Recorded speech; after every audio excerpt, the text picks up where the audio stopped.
Well, it's a violent bust-up between two families, supposedly sparked by kids just doing what they do, riding their bikes. It turns into an all-in, and for everyone else on the street, it's made this neighbourhood hell. It was just absolute sheer hell. Like, it just looked like something out of a movie. It's horrendous. Like, kids should be able to play on the street without being harassed by a bunch of adults.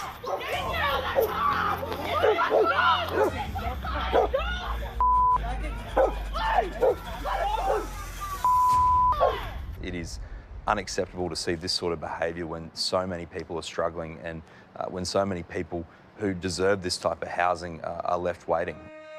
It's Sunday afternoon in the suburbs and a neighbourhood is under siege.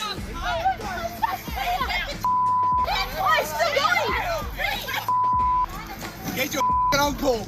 In this confronting vision, fists fly as more than a dozen people, including adults and children, pile into the brawl, believed to be sparked by kids riding their bikes. Watch here as this teenager, armed with a bat, is dragged to the ground, then beaten senseless. I came out there trying to get people separated. Kynan had been visiting friends when he got caught up in the mayhem. Then someone ran up behind me and then started beating me down with a baseball bat into my back and then towards my head. I was struggling to even move or speak.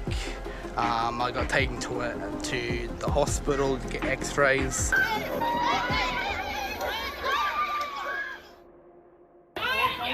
There's no friendly way for families and visitors in this street.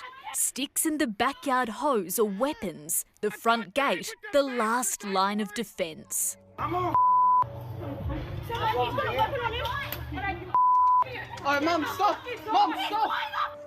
It's drained me to put up with him on a daily basis. Like, there's times where I just don't want to go home because I know what I'm going back to. What makes this even more shocking? Some of these people are tenants in taxpayer-funded housing. Like mother of two Melissa, who moved in January. 19-year-old Kynan was at her place when the latest battle broke out. It's supposed to be a neighbourhood of children playing and being happy and stuff, not, you know, that kind of vile behaviour.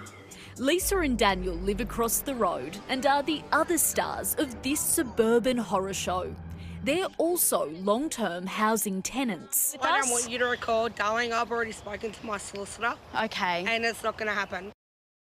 But Queensland's Department of Housing believes it's Melissa and her family who are responsible for dangerous and severe antisocial behaviour. On both sides there was some wrongs, I admit that.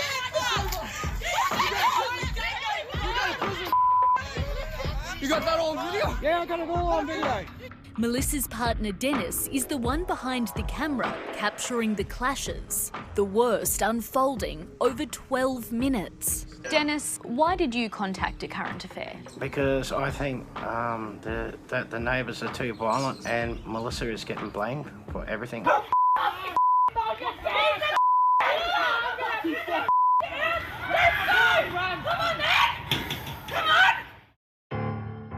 Other residents in the street told us they've been living in a state of constant anxiety.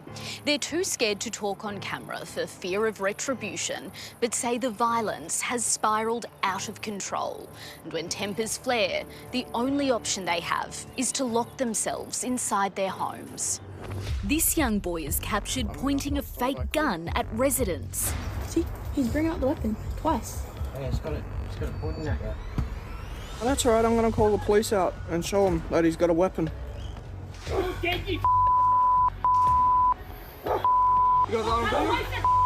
It's been like sheer hell. Like, I've never been around people this feral.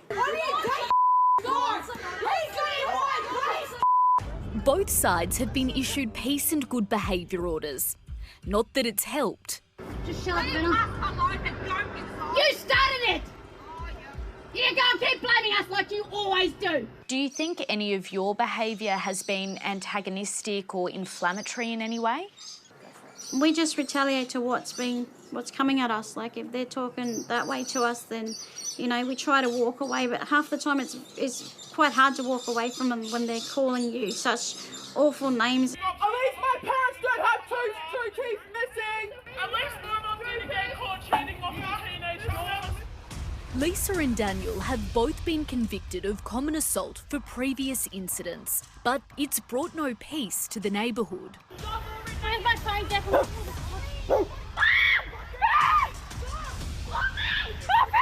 Do you think taxpayers will be shocked to see this kind of behaviour? Most definitely.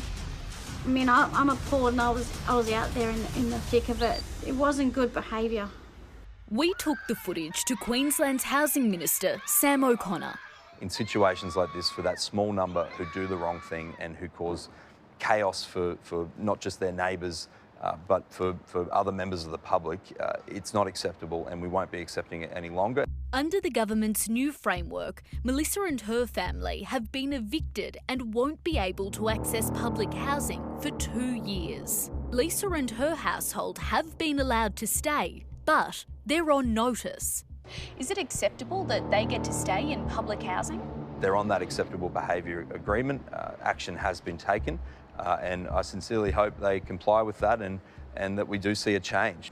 We tried to speak with Lisa and Daniel about their role in the violent street brawls, but they refused our offer of an interview, instead dismissing the issue as hardly newsworthy and insisting they aren't the problem. While Lisa initially didn't want to talk to us, she later called our office. Do you think that that is acceptable behaviour from people living in government-funded housing? No, I don't. No, I don't. Has anyone from your home been involved in any of those street brawls that have taken place?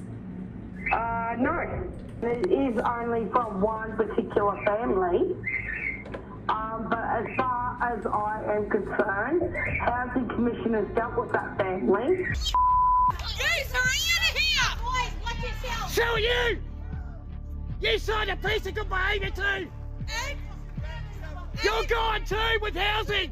I honestly believe that, you know, if Melissa got a notice to leave, I reckon they should got a notice to leave. I don't think it's safe for anyone to be living on that street while they're there.